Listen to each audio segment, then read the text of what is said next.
إن الحمد لله نحمده ونستعينه ونستغفره ونتوب إليه من يهده الله فلا مضل له ومن يضلل فلا هادي له أشهد أن لا إله إلا الله وحده لا شريك له وأشهد أن محمدا عبده ورسوله لا نبي بعده اللهم صل وسلم على نبينا محمد وعلى آله وأصحابه ومن تبعهم بإحسان إلى يوم الدين أما بعد. Jamaah salat subuh yang dirahmati Allah Subhanahu wa taala. Puja dan puji syukur mutlak untuk Allah Subhanahu wa taala yang telah mengumpulkan kita di tempat ini, di rumahnya ini yang penuh dengan kemuliaan, keberkahan. Mudah-mudahan kita semua yang ada di tempat ini Allah berikan kesehatan semuanya, amin. Allah jadikan langkah kaki kita sebagai penghapus dosa dan Allah angkat derajat kita dan Allah berikan kepada kita keturunan yang soleh dan soleha, amin ya rabbal alamin. Salawat dan salam kita aturkan kepada baginda kita Nabi Muhammad sallallahu alaihi wasallam. Mudah-mudahan kita semua yang ada di tempat ini Allah berikan syafaat dari Rasulullah sallallahu alaihi wasallam. Beberapa pertemuan yang lalu kita membahas tentang akhlak seorang muslim kepada Tuhannya, ma'arabihi. Kemudian yang kedua, akhlak seorang muslim kepada dirinya, ma'anafsihi. Kemudian yang ketiga ini kita memasuki yaitu akhlak muslim kepada orang tuanya.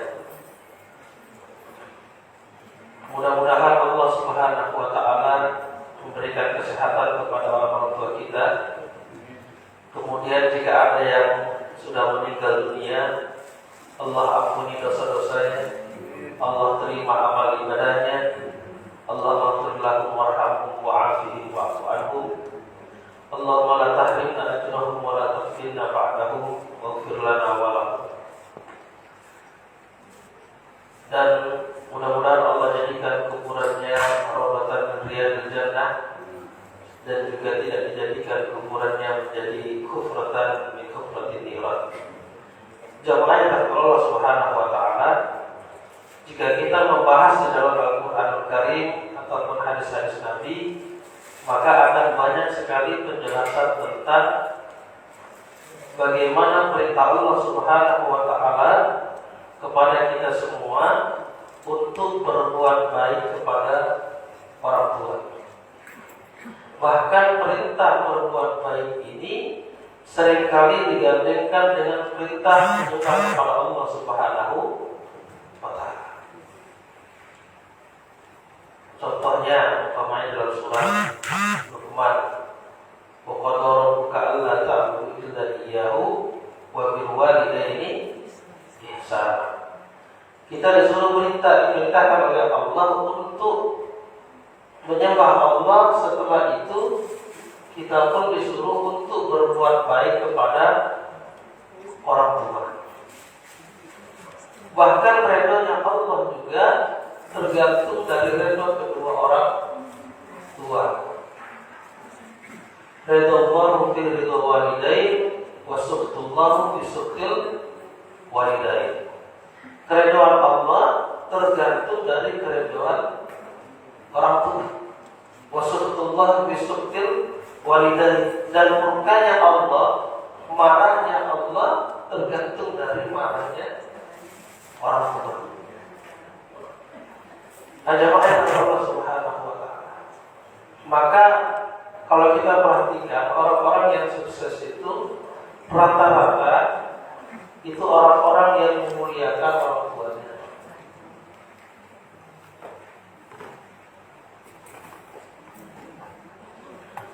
Ajama'ah Allah Subhanahu wa ta'ala.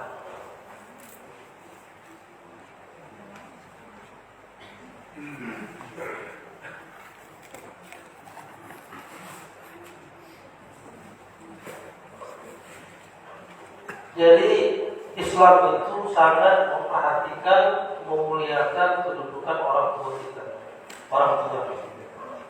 Berbeda dengan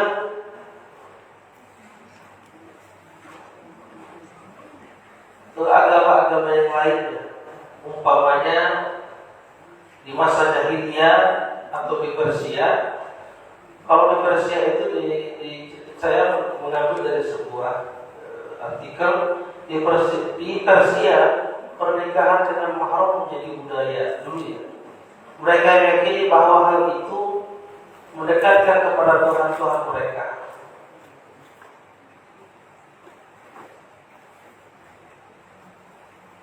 Bahkan di Romawi, kalau dia bisa menikahi anaknya ataupun juga menikahi ibunya. Bahkan di Jazirah Arab, para istri dan ibu tiri tidak memiliki kehormatan. Jika ditinggalkan mati oleh suaminya, maka ayahnya atau saudaranya laki-laki atau anak lelakinya yang akan menjadi ahli waris. Jadi kalau ayahnya meninggal, ibunya dinikahi oleh anaknya. Bahkan ibunya bisa diwarisi oleh anaknya. Nah, ketika Islam datang, semua ini dihapus oleh Islam. Jadi Islamlah agama yang memuliakan manusia. Maka jamaah yang Allah Subhanahu wa taala, sebagaimana penjelasan dari yang pertama tadi, sering kita mendapatkan bahwa di dalam Al-Qur'anul Karim, wa'budullaha wa la tusyriku, perintah untuk menyembah Allah dan tidak menyekutukannya, dan setelah itu digandengkan untuk berbuat baik kepada orang tua kita. Ayat Allah Subhanahu wa taala, ayat yang saya bacakan tadi, wa qala rabbuka alla ta'budu illa iyyahu wa bil walidayni ihsana. Imma yablughanna indaka al-kibra ahaduhuma aw kilahuma fala taqul lahumā uff wa la tanharhumā wa qul lahumā qawlan karīmā. Wa qala rabbuka alla ta'budu illa iyyahu, dan Tuhanmu memerintahkan alla ta'budu, tidak menyembah kecuali hanya kepadanya. Jadi kita tidak boleh menyembah kecuali hanya kepada Allah Subhanahu wa ta'ala. Tidak boleh tunduk kecuali hanya kepada Allah. Kemudian digandengkan dan wabil walidaini ihsana, dan berbuat baiklah kepada kedua orang tua. Imma yablughanna indakal kibra ahaduhuma, ketika orang tua kita tadi dia berusia lanjut, ahaduhuma, salah seorang darinya, au kilahuma, atau salah seorang darinya, fala taqul lahumā uff, maka janganlah kita berkata kepada keduanya itu perkataan uff. Uff itu fala taqul lahumā uff wa la tanharhumā, dan janganlah membentak keduanya, wa qul lahumā qawlan karīmā, maka berkatalah kepada keduanya dengan perkataan yang karim, perkataan yang mulia, perkataan yang lemah lembut. Perkataan yang mulia itu bagaimana? Kemudian dilanjutkan, waqfid lahumā janāha dhulli minar rahmah wa qur rabbirhamhumā kama rabbayani shaghīran, dan rendahkanlah dirimu terhadap mereka berdua dengan penuh kesayangan, dan ucapkanlah, wahai Tuhanku, kasihilah mereka keduanya sebagai mereka berdua telah mendidik aku waktu kecil. Jadi yang dimaksud dengan merendahkan dirimu terhadap mereka itu bagaimana? Berkata yang lemah lembut kepada orang tua itu bagaimana? Ada seorang ulama mengatakan bahwa berkata lemah lembut seperti perkataan seorang hamba kepada tuannya. Kira-kira gimana Pak? Kalau berkat seorang hamba, seorang budak ngomong dengan tuannya itu bahasanya gimana? Lembut ya? Lembut. Seperti itu. Atau seperti seorang yang sakit minta diobati kepada orang yang mengobati. minta berkata lemah lembut seorang yang sakit kepada dokternya. Kalau pasiennya minta diobati dengan dokternya, kemudian dia marah-marah dengan dokternya, kira-kira apa terjadi? Yang seharusnya dikasih antibiotik, kasih yang baik gitu. Jadi diibaratkan oleh ulama ini, Imam Al-Lais ini, jadi ketika seseorang anak berkata kepada orang tuanya, lemah lembutnya, kemudian berkata yang mulia itu seperti apa? Seperti seorang hamba berkata kepada tuannya. Seorang budak berkata kepada seorang tuannya, lemah lembut. Dan kenapa lemah lembut? Apalagi jelaskan di sini kalau kedua orang tua itu sudah lanjut usia. Kalau anaknya umpamanya atau mantunya yang biasanya menegur orang tuanya, kemudian suatu ketika dia diam, seharian diam, maka orang tuanya tadi yang sudah tua tadi merasa tersinggung. Padahal bisa jadi anaknya diam tadi mungkin ada masalah di kantor dan lain sebagainya. Ada ayat Allah Subhanahu wa taala, "Wahfad lahuma janaha dhulli minal rahmah." Dan rendahkanlah dirimu terhadap mereka berdua. Subhanallah. Wa qur rabbirhamhuma kama rabbayani shaghira. Ya Allah, irhamhuma, sayangilah mereka sebagaimana mereka menyayangi aku waktu kecil. Saya membayangkan bagaimana kedua orang tua saya ketika dia menyayangi saya di waktu kecil. Anak kita ketika waktu kecil itu, subhanallah, bapak-bapak kalau pulang dari kantor, anaknya lagi 1 tahun, 2 tahun, 3 tahun itu, atau 5 tahun, pulang dari kantor, yang dicari siapa Pak? Kalau bapak pulang, istrinya atau anaknya? Rata-rata yang dicari adalah anaknya. Capeknya hilang. Maka di sini didoakan supaya kita itu sayang kepada orang tua kita sebagaimana orang tua kita dulu menyayangi kita di waktu kecil. Subhanallah. Nah, ini ayat-ayat atau surat-surat di antaranya surat An-Nisa ayat 36, Al-Ankabut ayat 8, surat Luqman ayat 14 yang isinya adalah perintah untuk berkata lemah lembut, berbuat baik kepada orang tua. Dan dia biasanya disambungkan dengan perintah untuk menyembah kepada Allah Subhanahu wa taala. Seakan-akan ya, di sini diperintahkan, jadi kalau orang yang beriman kepada Allah itu pasti dia akan berbuat baik kepada orang tuanya. Kalau ada orang yang mohon maaf, sholatnya bagus dan lain sebagainya, tapi ternyata dengan orang tuanya tidak baik, berarti itu ada tanda tanya. Ada masalah. Ada masalah. Kalau dia beriman kepada Allah, maka pasti dia akan baik kepada orang tuanya.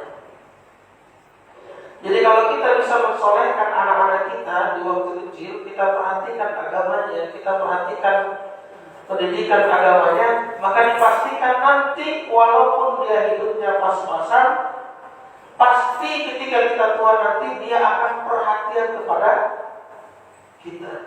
Dia akan sayang kepada kita. Kemudian amal apa yang paling disukai oleh Allah? Abdullah bin Mas'ud pernah bertanya kepada Rasulullah SAW, amal apa yang paling dicintai oleh Allah?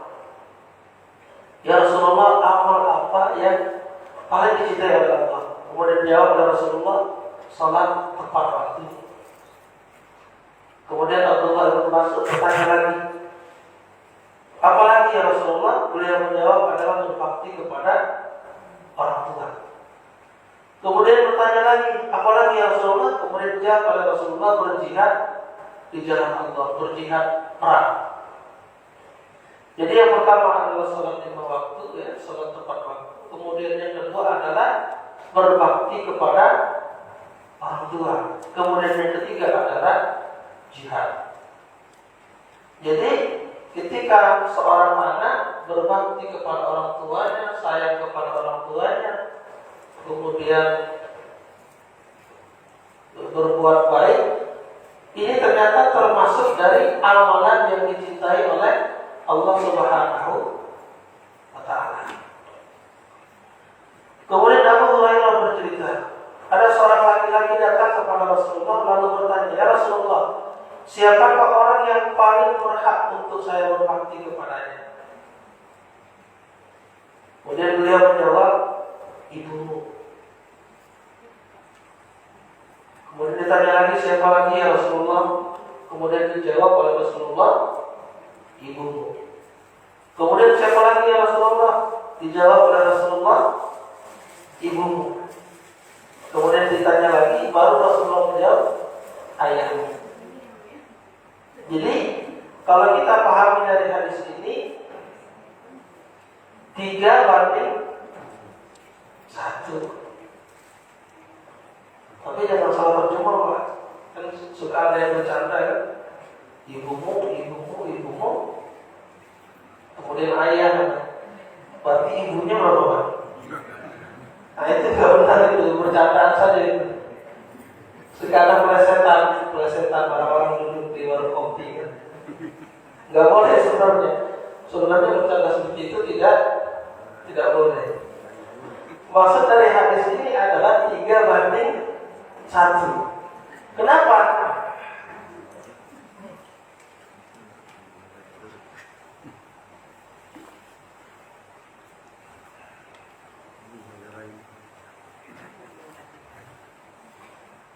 Kenapa 3:1? Kenapa Bu? Nah ini ibu, kenapa Bu?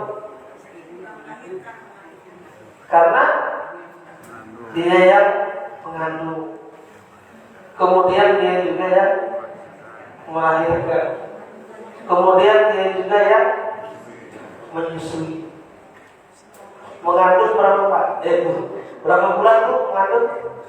9 bulan. Itu subhanallah ya. Miring ke kanan susah ya tidurnya. Miring ke kiri susah, ke kanan susah. Tarik nafas ngap, betul ya. Dan 9 bulan itu dibawa kemana-mana.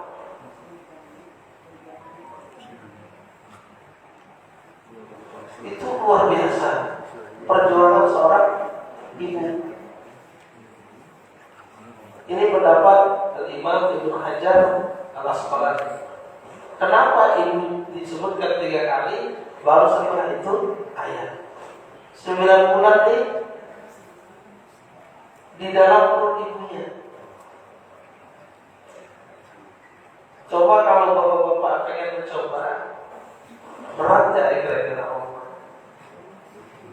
Datang ke tukang kelapa, kemudian diikat di perut. Gak usah banyak-banyak, 2 kelapa aja gitu ya. Kemana kita jalan kita bawa, itu berat jelas. Kemudian melahirkan. Walau alam besar katanya, sakit yang paling sakit itu adalah sakit melahirkan, betul kan? Makanya kalau ibu-ibu sakit yang umpamanya demam atau apa, biasanya jangan dulu, biasa saja. Apalagi kalau dia melahirkan di sesar,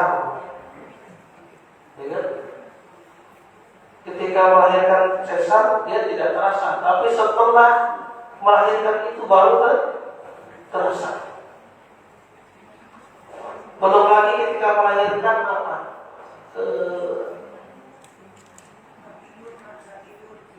Gak bisa tidur. Ada yang makan yang kuat ya.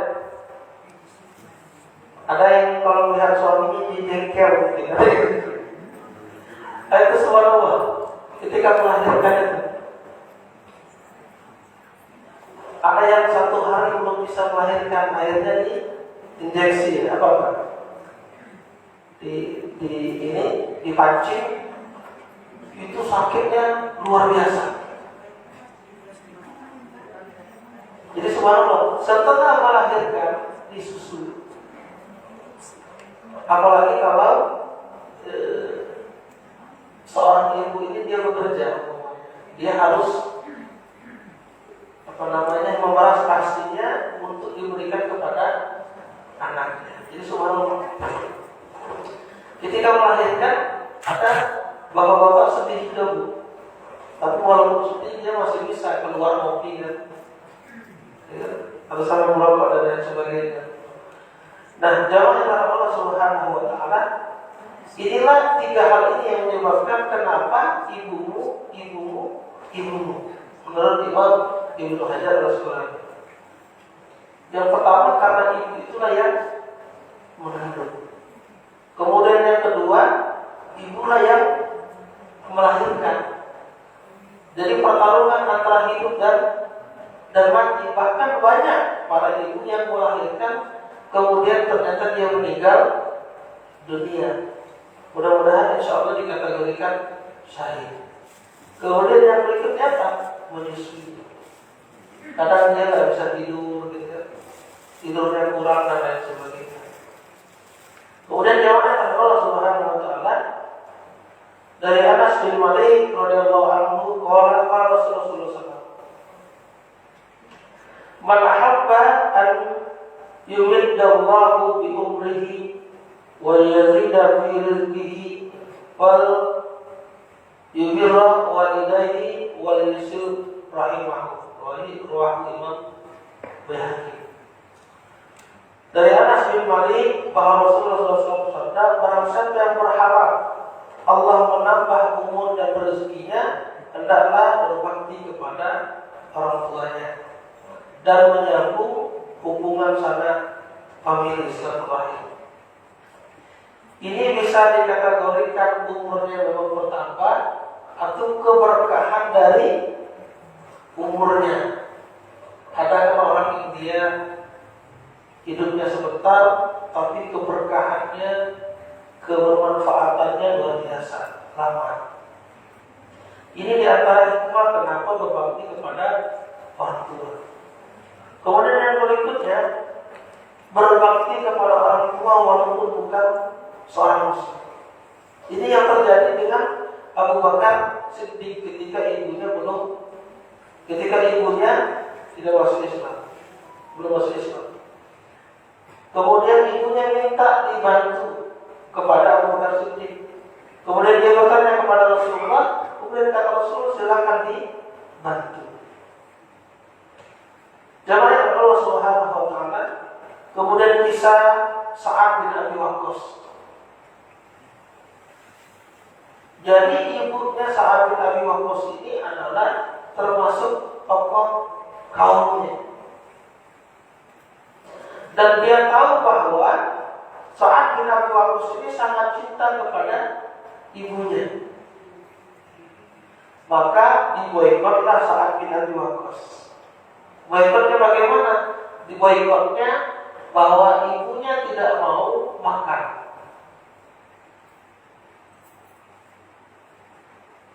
Harapannya apa? Harapannya jadi kayak hukuman sosial. Hukuman sosial, nanti kata ibunya, kalau seandainya saya mati karena saya tidak makan, maka semua orang Arab di penjuru Arab ini akan mengatakan bahwa engkau saat sudah membunuh ibumu. Jadi orang akan akan mengatainya, mengejeknya bahwa dialah penyebab yang menyebabkan ibunya mati. Sa'ad bin Abi Waqqas. Tapi apa yang dilakukan oleh Sa'ad bin Abi Waqqas? Kata dia, wahai ibu yang aku cintai, memang aku mencintaimu.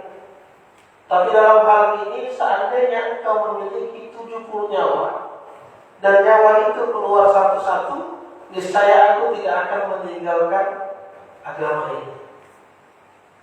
Dalam hal akidah dia tegas, tapi dalam hubungan kepada ibunya saat Nabi Muhammad tetap baik. Ini subhanallah. Ajaran Allah Subhanahu wa taala. Kemudian yang berikutnya, sangat takut durhaka kepada orang tuanya. Maka Rasulullah SAW mengingatkan kaum muslimin untuk berbakti kepada orang tua mereka. Beliau bersabda, dosa besar adalah mempersekutukan Allah, kemudian durhaka kepada orang tua, dan membunuh manusia dan bersaksi palsu, sumpah palsu. Jadi sebenarnya durhaka kepada orang tua itu termasuk dari dosa-dosa besar. Maka Imam Az-Zahabi mengarang tentang kitab dosa-dosa besar. Di antaranya dosa-dosa besar itu adalah uququl walidain, yaitu durhaka kepada orang tua. Dan uququl walidain ini dia dipercepat oleh Allah siksanya. Jadi di dunia dia dikasih siksanya, kemudian di akhirat juga dikasih. Kita uzubillah min zalik. Itu durhaka kepada orang tua. Yang pertama adalah mensekutukan Allah. Nah, ini dosa besar. Kalau bahasanya syirik kepada Allah. Kemudian yang kedua, durhaka kepada kedua orang tua. Maka orang-orang yang durhaka kepada orang tuanya, hidupnya pasti tidak akan tenang. Pasti banyak saja masalahnya. Jamaah Allah Subhanahu wa taala, jangankan durhaka. Ini mungkin Bapak Ibu masih ingat kisah tentang Jurayz. Jurayz ini adalah seorang yang ahli ibadah. Dia punya mushola sendiri, dan dia sangat taat dalam ibadah. Hingga suatu ketika datanglah ibunya. Ibunya memanggil Jurayz. Waktu itu Jurayz sedang sholat. Nanti padahal dia sedang melakukan ibadah. Dipanggil oleh ibunya. Kemudian Jurayz lagi sholat. Dalam hati Jurayz, ya Rabb, ya Allah, ibuku memanggilku. Apakah aku teruskan sholat atau aku berhentikan menjawab panggilan ibuku? Dipanggil lagi sampai 2 kali. Jurayz teruskan sholatnya. Kemudian yang ketiga kali dipanggil juga. Jurayz masih tetap meneruskan sholatnya. Hingga akhirnya ibunya nyeletuk. Ya Rabb, janganlah engkau matikan jangan sampai anakku meninggal dunia kecuali dia telah diuji oleh seorang wanita pelacur. Jadi hati-hati ibu kalau ibu lagi marah. Jadi banyak pelajaran dari hadis ini. Dan ternyata benar Allah kabulkan. Allah kabulkan. Hingga singkat cerita dari hadis ini, ada seorang pengembala kambing, dia berzina dengan seorang pelacur. Kemudian pelacur tersebut hamil dan melahirkan. Karena orang ini takut ketahuan, dia bilang, kamu sebut saja nama Jurayz. Kemudian dibawalah, ketika dibawa akhirnya viral kejadian beritanya, tersebar kemana-mana. Akhirnya para penduduk kompak menghancurkan tempat tempat ibadahnya, kemudian mau menghukum Juraisi. Tapi Juraisi akhirnya ingat bahwa dengan doa ibunya tadi, contohkan ibunya tadi, dia minta waktu untuk sholat sunnah dulu. Setelah itu dia bisikin telinga bayi tadi. Dia pegang dadanya, kemudian dia tanya, wahai bayi, siapa nama ayahmu?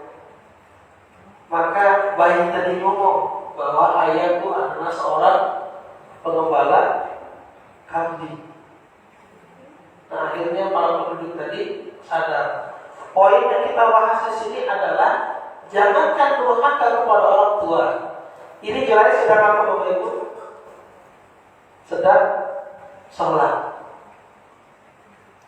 Ketika orang ibunya nyeletuk dan doanya tidak bagus, dikabulkan oleh Allah dan langsung dinyatakan dalam di dunianya. Maka para ulama mengatakan, kalau sholatnya itu sholat sunnah, muncullah hukum fikih. Jadi kalau kita lagi sholat sunnah, namanya sholat yaitu masjid atau sholat duha, sholat sunnah, kemudian dipanggil oleh orang tua, maka menjawab panggilan orang tua tadi hukumnya wajib. Sedangkan sholat tadi adalah sunnah, maka ditinggalkan sholat sunnah tadi untuk memanggil, untuk menjawab panggilan dari orang tua. Saking seperti itu. Kemudian pelajaran yang kedua, berarti kita harus hati-hati dengan ucapan para orang tua, ucapan kita.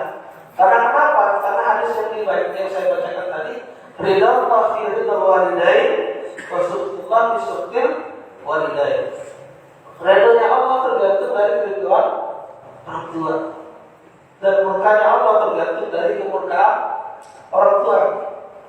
Ketika ada seorang ayah atau seorang ibu, dia kesal kepada anaknya, kemudian terucaplah ucapan yang tidak bagus, bisa jadi itu menjadi doa dan terkabulkan. Saya pernah baca sebuah buku, walau alam ini benar atau tidak ya. Jadi Imam As-Sudais itu suatu ketika di masa anak-anaknya dia nakal. Kemudian ibunya jengkel. Saking jengkelnya ibunya bilang, saya doakan kamu mudah-mudahan jadi imam Masjidil Haram.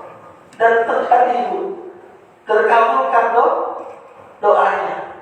Jadi subhanallah, lisan kita ini keramat Bapak Ibu. Lisan kita ini keramat.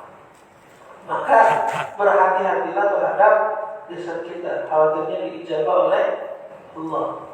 Jadi kalau kita punya anak menikahnya soleh, itu bagus. Atau kita punya anak yang agak kurang kan, kalau lagi jengkel, doain Pak Bu, mudah-mudahan jadi presiden, biar bisa Indonesia aman dan maju, umpamanya gitu ya.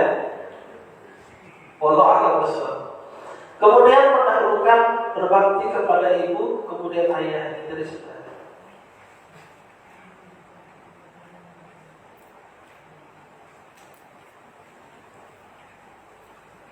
Berbuat baik kepada orang yang disayangi oleh orang tua kita. Jadi maksud seperti ini, umpamanya ada orang tuanya sudah meninggal dunia, maka kita disunahkan untuk berbuat baik kepada teman-teman dari orang tua kita, sahabat-sahabatnya, dan lain sebagainya, disunahkan. Bagaimana menurut Rasulullah sallallahu alaihi wasallam, "Idza jaa rajulun min bani Salimah wa qala ya Rasulullah, hal baqiya min al-bir abawayya syai'un abirruhuma bihi ba'da mautihima?" Qala na'am.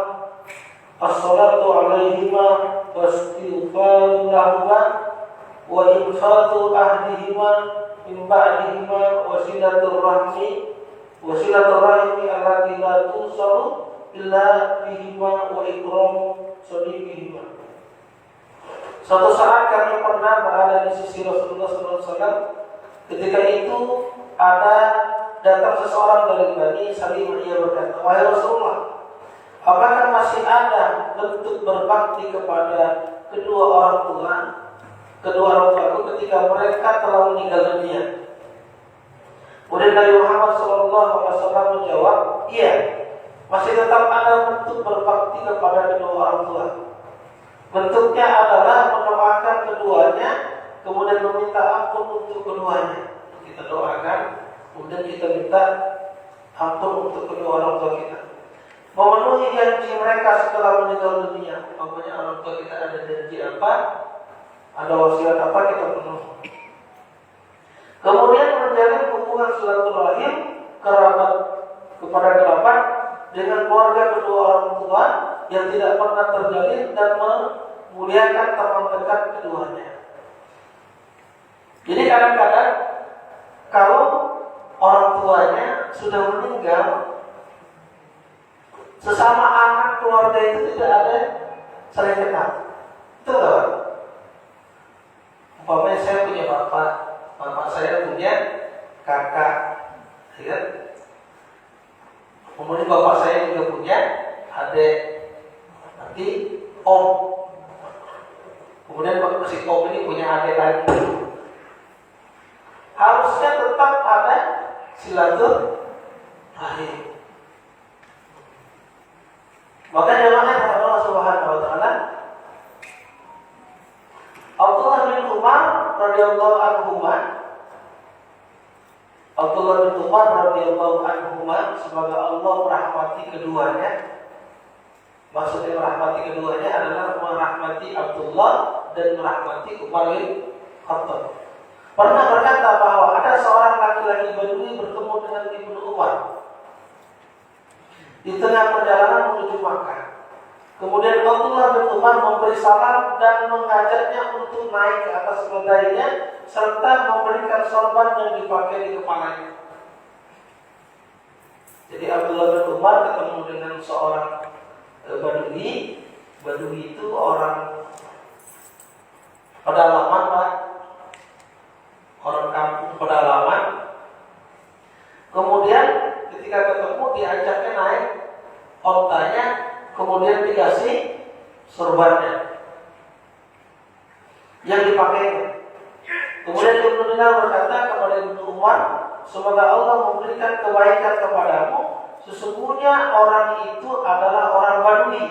Jadi kata Ibnu Dinar, ini orang kampung. Dan sebenarnya ia diberi sedikit saja sudah senang. Ya. Nggak harus dikasih sorban, kemudian diajak naik ke atas keledainya. Kalau zaman sekarang mungkin kita naik motor atau naik mobil, ketemu orang Badui, ya, kasih uang saja cukup, harus disuruh naik mobil di samping kita, di mobil kita sendiri dan sebagainya. Sesungguhnya orang itu adalah orang Badui dan sebenarnya ia diberi sedikit saja sudah senang. Kemudian Abdullah bin Umar berkata, sesungguhnya ayah orang Badui ini tersebut adalah kenalan baik atau teman baik ayahku, yaitu Umar bin Khattab. Sedangkan saya pernah mendengar Rasulullah SAW, sesungguhnya sebaik-baik bentuk berbakti berbuat baik adalah seseorang menyambung hubungan dengan keluarga dari kenalan baik ayahnya. Sebenarnya sampai seperti itu. Jadi Abdullah bin Umar lagi naik onta, kemudian ketemu dengan orang Badui. Orang Badui jadi diajak naik kendaraannya, bukan cuma naik kendaraan saja, tapi dikasih sorban. Maka ada seorang sahabat bilang, oh ini orang kampung, sebenarnya dikasih sedikit saja dia sudah senang, nggak perlu harus sampai diajak naik kendaraan kemudian dikasih sorban. Kata Abdullah bin Umar, orang ini ayahnya dulu adalah teman baik dari ayahku. Jadi kalau kita naik motor, mungkin ketemu siapa teman baik dari orang tua kita, apalagi kalau dia jalan kaki, berarti kita dianjurkan untuk minimal berhenti, minimal berhenti bertegur sapa dengan orang ini, disunahkan.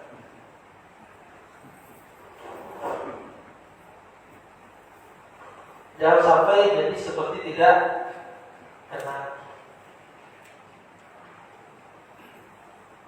Itu cara. Kemudian yang berikutnya berbahasa yang santun, tadi sudah kita bahas. Waqfid lahuma janaha zulli minar rahmah, dan rendahkanlah dirimu terhadap mereka berdua dengan penuh kasih sayang. Jadi kalau kita duduk, jangan sampai kita duduk lebih tinggi dibandingkan orang tua kita. Qala la tamtani min syai'in ahabbahu. Lalu ia berkata, janganlah engkau menolak sesuatu yang diinginkan oleh keduanya, selagi bisa kita lakukan. Kadang-kadang orang tua itu kan di rumah mungkin dia kesepian, atau orang seangkatan dia, teman-teman seangkatan dia mungkin sudah banyak yang pulang dan lain sebagainya. Maka para anak harus menyempatkan waktu untuk ngobrol-ngobrol dengan ayahnya, orang tuanya. Minimal nelpon sebulan sekali atau setengah bulan sekali.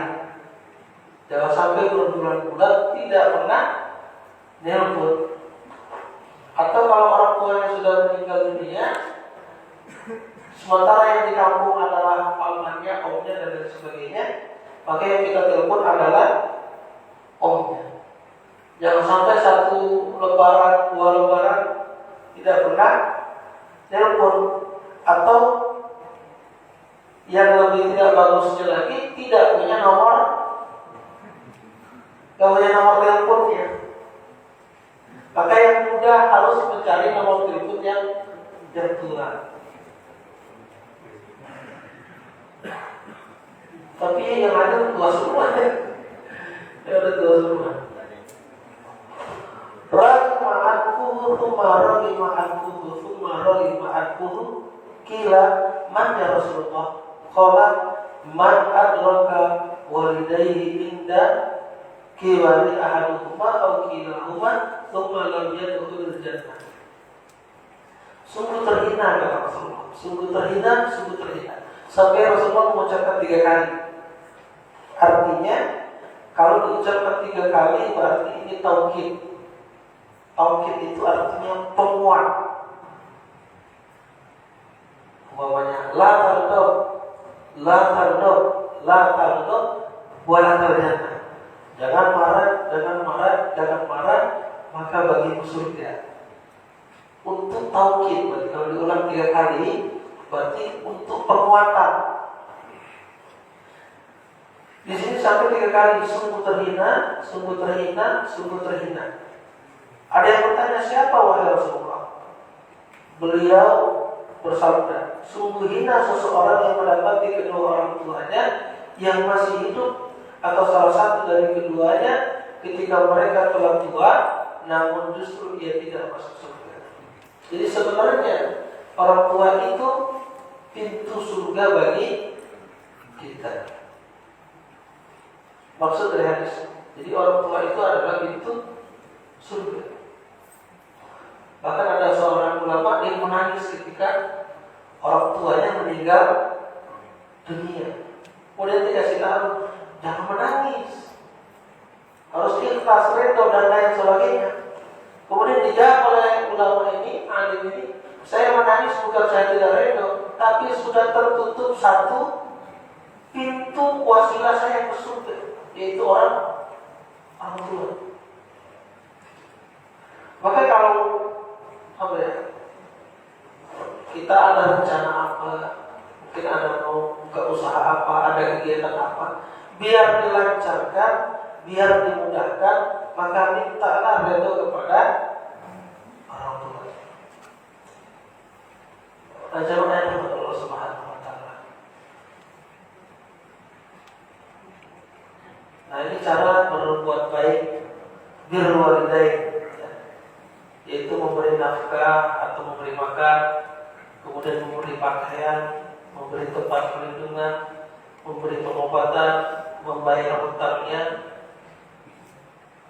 Larangan menghina orang tua sendiri. Bagaimana yang dimaksud menghina orang tua sendiri? Bisa menghina langsung, umpamanya dia tidak mau pakai bin orang tuanya, tapi disandarkan dengan bin yang lain yang lebih terkenal, maka boleh itu haram. Atau yang dimaksud dengan menghina itu seseorang si A punya menghina ayah dari si B. Akhirnya si B ini menghina ayah dari si A. Itu boleh. Jadi jangan menghina ayah seseorang sehingga seseorang itu akan menghina ayah orang yang menghina tadi.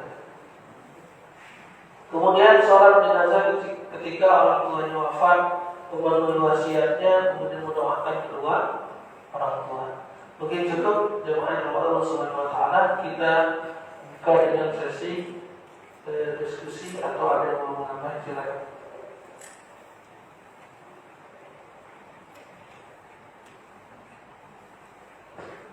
Ada yang mau didiskusikan Bapak Ibu?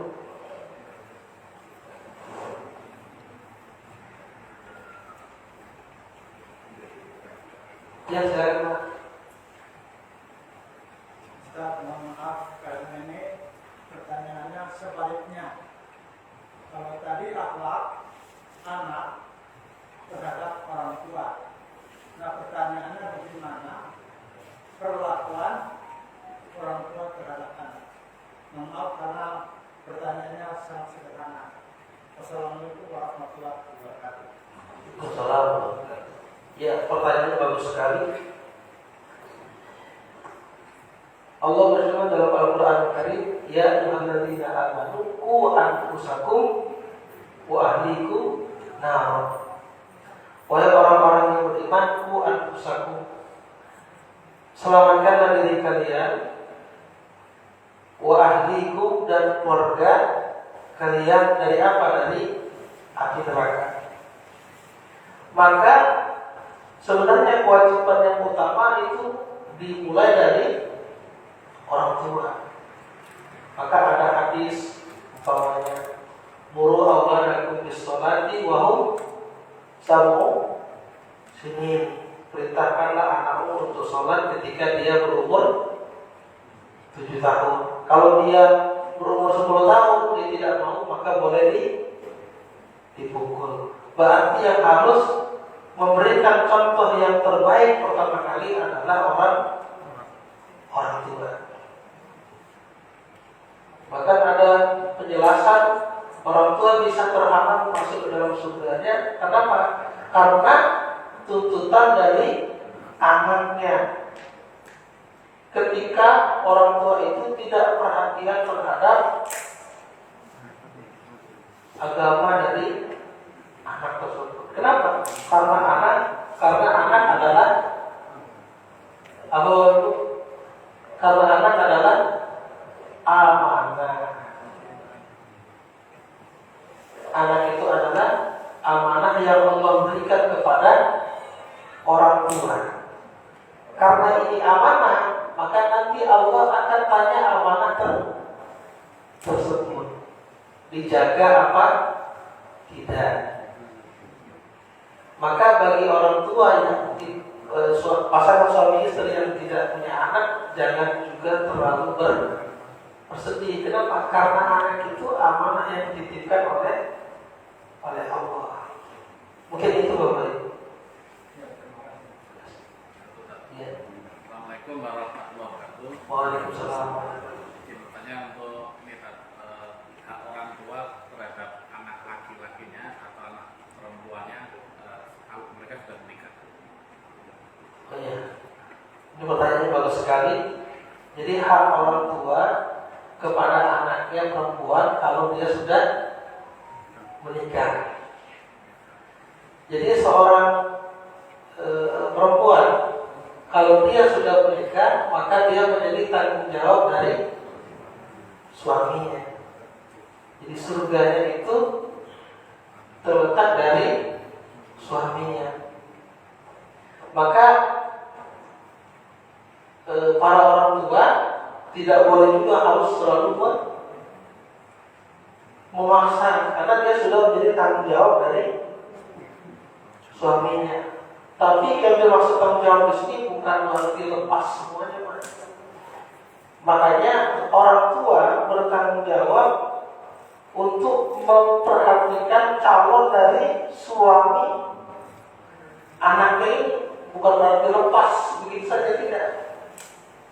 Bagaimana Rasulullah SAW ketika Siti Fatimah dipilihkan oleh Rasulullah untuk calon suaminya. Jadi kalau mencari calon untuk anak kita, bagaimana Bapak Ibu? Yang pertama dilihat dari tunkahul mar'atu di arba'ah. Jadi wanita itu dinikahi karena 4 hal. Yang pertama di maliha, karena hartanya. Kemudian wali nasabiha, karena nasabnya. Yang ketiga adalah wali jamaliha, karena kecantikannya. Dan yang terakhir adalah wali diniha, karena agamanya. Fasfar bizatid din tarimat yadak. Maka pilihlah karena agamanya, maka pasti kamu akan bahagia, kamu akan senang. Kalau perempuan saja dipilih karena 4 hal ini, maka yang paling wajib untuk dipilih dari 4 hal ini siapa? Laki-laki. Yaitu laki-laki juga harus dari 4 ini harus bagus agamanya. Maka orang tua mempunyai kewajiban untuk memilih calon suami untuk anaknya, ditentukan yang paling bagus agamanya. Gak boleh umpamanya karena zaman modern disilakan dia, kalau dia mau mencari boleh, tapi dilihat ini calonnya bagus apa tidak. Itu bagaimana? Wallahu a'lam bishawab.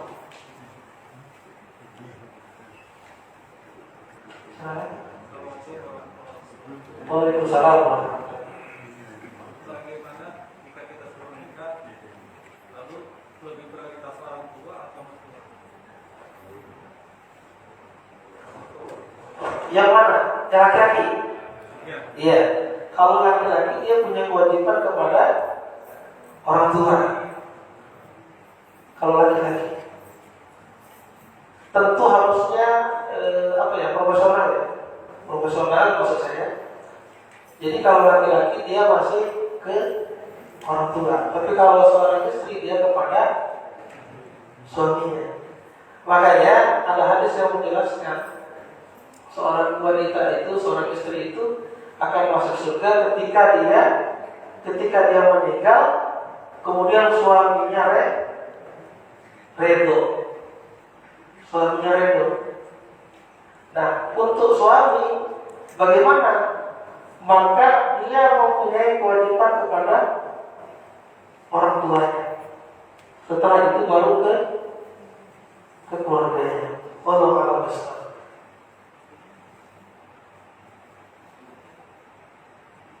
Mungkin ada yang mau menambahi, Bapak Ibu?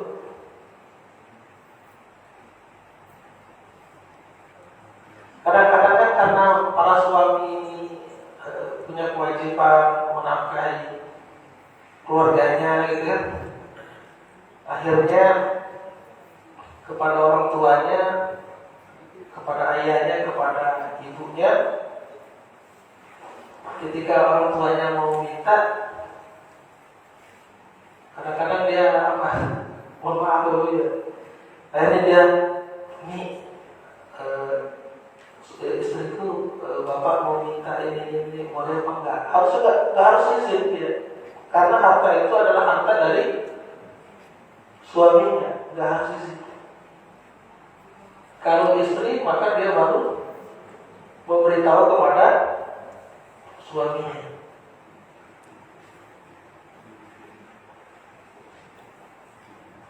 Mungkin ada tambahan, silakan.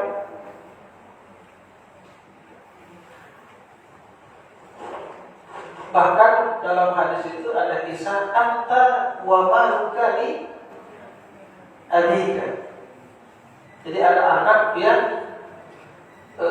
pelit dengan orang tuanya.